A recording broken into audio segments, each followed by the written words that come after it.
So you can multitask, do some stuff on the left and then do other stuff on the right side of the screen. We're waiting on something on the iWatch. We're waiting on the price of this phone.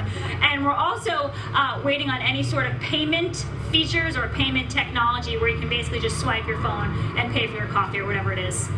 Okay, so we have heard some rumors about this iWatch. Of course, you're waiting for something formal to be announced here. But we heard that it might have all kinds of capabilities, transmitting medical information to doctors' offices, doing all kinds of things. I mean, I think back to when I was a little kid in the 80s and they had those calculator watches. I'm sure it's going to be something much cooler than that, if indeed we get that today.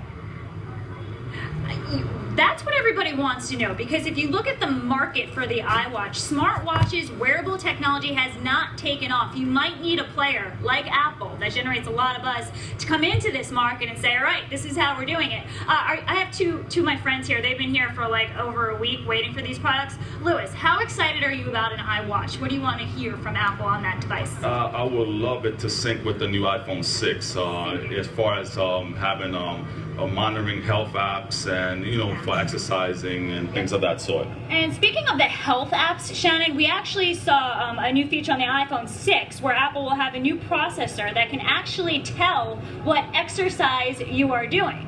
So for me, it might be like, hey, Lauren, you're sitting on the couch. I don't want to hear that all the time. But maybe that'll get people off the couch and they'll let you know you're running now at this pace or whatever. So it's all of these health aspects that are being brought into the iPhone and potentially the iWatch as well.